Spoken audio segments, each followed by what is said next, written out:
Vamos lá. Pulso Band News, com Guto Graça. Fala, Guto, bom dia, tudo bem?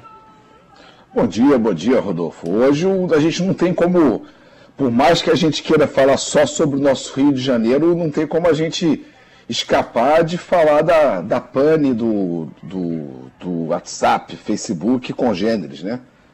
Imagina, Guto, se essa moda pega, arrebenta a tua vida. Você que vive de levantamento de rede social, aí você vai ficar desesperado. Foi tudo no Twitter, né, Guto?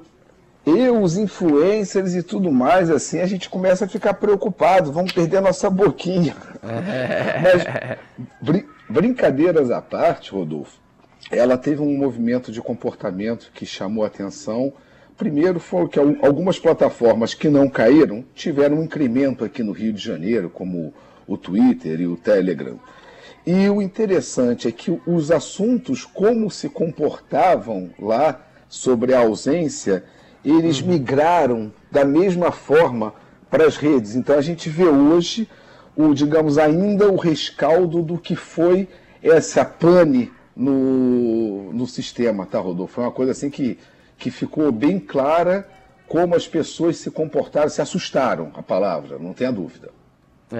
Eu imagino. Agora, como disse o Pinho, o Twitter nadou de braçada, houve meme, brincadeira, desespero, prejuízo para quem trabalha com isso. O que você pôde captar aí nesse levantamento que vocês fizeram? Rodolfo, quando a gente entra no sentimento das pessoas, a gente acaba encontrando não é uma inteligência artificial, mas uma inteligência natural.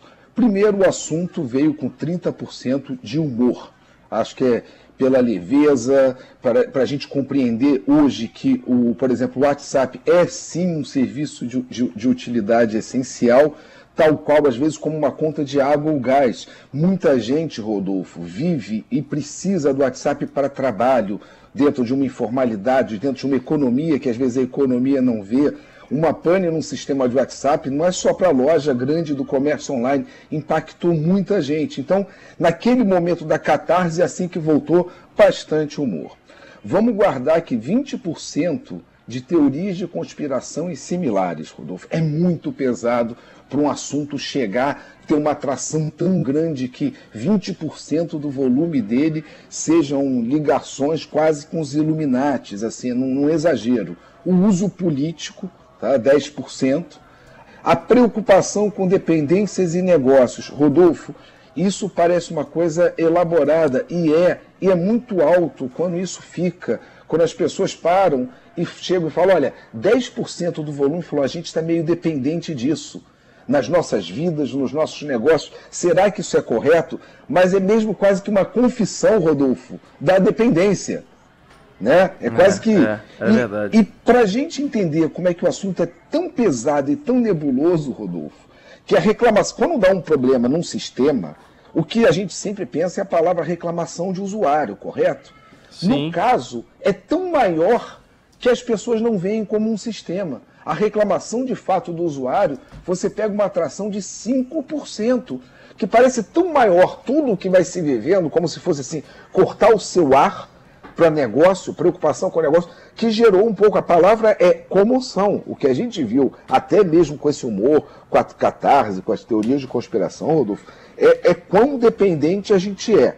É muito pesado um assunto entrar, que 20% do assunto, Rodolfo, seja teoria de conspiração, que você fala, bicho, bagulho doido, vamos sentar aqui, que eu não entendi, por que você está achando isso? Então, são considerações para a gente compreender o que a gente está inserido, Rodolfo. Tô vendo aqui, o teu levantamento. Humor, 30%. Humor tá sempre em primeiro. Teoria da conspiração e similares, 20%. Uso político, 10%. Preocupação com a dependência, também 10%. Pessoas e negócios, né, ali 10%. Reclamação de usuário, 5%. Se você juntar uso político e teoria de conspiração, você chega a 30% do volume. E aí o que chegou ontem para movimentar ainda mais, pancadaria em cima de uma das redes mais importantes, que é do Facebook, Mark Zuckerberg e Companhia Limitada, foi o depoimento da ex-gerente de conteúdo dizendo das manipulações, dizendo que há ali um ataque à democracia, que há uma manipulação deles dos conteúdos, do que eles colocam à disposição, do que eles fazem reverberar mais. Isso jogou mais lenha na fogueira e nesse debate que, obviamente, tomou as redes também, né, Guto? Rodolfo, assim, sem nenhuma análise tecnocrática da comunicação, é disponível no YouTube. Quem quiser ver o depoimento dessa porta-voz do Facebook, é uma das coisas mais constrangedoras, o mal-estar, como ela está se sentindo mal em responder as perguntas. É muito desagradável. E é claro que isso inundou. Para você entender, Rodolfo, dos vídeos compartilhados pelo assunto, esse foi o segundo vídeo mais compartilhado no Rio de Janeiro. E legendado, ou seja, por onde ele mais foi compartilhado? Ele explodiu no Twitter, de compartilhamento, de link, ou seja, é para entender que as outras redes se movimentaram para falar desse assunto, e isso aí, repito, é bastante sério do que a gente está lidando. Sem dúvida. Não é uma coisa para a gente achar bobagem. Não. A gente, assim, quando vê, Rodolfo, essa percepção confusa, tanta coisa de teoria de conspiração entrando, a gente tem que compreender que, amigo, onde tem pouca luz, prospera problema. Então a gente tem que compreender a reação das pessoas, antes só de censurar, Rodolfo, que é muito fácil a gente chegar aqui e bancar o censor. Olha quanta imbecilidade. Não, porque se chegou a ter 20% desse conteúdo de teoria de conspiração, a gente tem que seguir. A teoria de conspiração,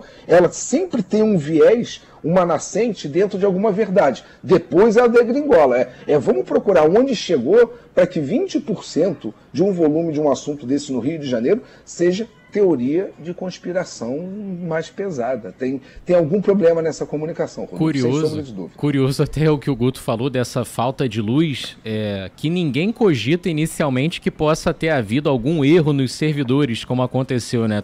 A primeira coisa que vem à cabeça é ataque hacker, dados vazados. Eu pelo menos vi muito esse discurso, até algumas pessoas fazendo provocações, aquele grupo Anonymous que tem gente aí por todos os cantos, mas no fim das contas era algo muito mais simples do que se imaginava, né? Não de resolver, mas do que causou o problema. Mas o histórico, e aí, Guto, te passando a bola para a gente finalizar, mas o histórico justifica também esse tipo de análise, de conclusão das pessoas, né? Quantos ataques hackers você já viu gigantescos aí, criando impactos em grandes empresas? Quantos efetivamente vazamentos de dados aconteceram de redes sociais nesses últimos tempos? Então, não é que, tipo, também a pessoa está dizendo assim, eu vi um alienígena e ninguém viu, só ele nos últimos, 300 anos, entendeu? Há realmente vários casos que justifiquem. E eu não duvido, Guto, que daqui a 30 dias, um ano, vem o Facebook assim depois e diga, depois de uma apuração criteriosa, dos dados, chegamos à conclusão que realmente houve um vazamento assim, assado. Não dá pra gente garantir isso, né? Às vezes acontece depois que a gente passa do momento ali do calor dos fatos, né? Rodolfo, aqui sem bancar o especialista, mas sempre quando tem uma queda de um avião de grande porte, a gente ouve o especialista falar, uma queda de uma aeronave tem várias causas. Às vezes um bug, uma queda dessa, tem várias causas de ocorrência. E às vezes a teoria de conspiração pode pegar pode ter sido um ataque num servidor que desarma pode ter sido só uma coisa de pista de volta. Tem uma quantidade de perguntas tecnológicas, que eu não vou ficar chato aqui conversando, mas que ontem a gente fez live conversando sobre isso, mas as explicações mais simples, elas às vezes satisfazem, mas dentro da mais simples começa a ter a teoria da conspiração do estagiário que apertou o botão e vazou a informação. Então aí começa a ficar ingerenciável. Mas, repito, quando a teoria da conspiração entra tão forte, Rodolfo, é porque existe alguma falha no processo de comunicação que deixou aquilo nascer. Então é parte da sociedade, às vezes a sociedade ou a empresa, no caso, tem que se auto-perguntar, fazer aquela história do meia-culpa para resolver. Senão a gente continua sempre na recorrência. É a desinformação que gera a informação falsa, que é perigosíssima. A meia-verdade é pior do que a mentira. É uma compreensão que a gente tem que entender hoje em tempos de redes sociais. Você pode mentir falando verdades. E isso é complicadíssimo, esse processo da meia-verdade. Então É sempre, Rodolfo, é um joquear eterno que a gente vai ficar dentro disso. Tamo junto. Valeu, querido Guto. Um abraço, até semana que vem. Semana que vem, ou qualquer edição extraordinária. Beijos a todos aí, Pinho, Valeu. Rodolfo, toda a audiência. Salve, salve. Tchau, tchau.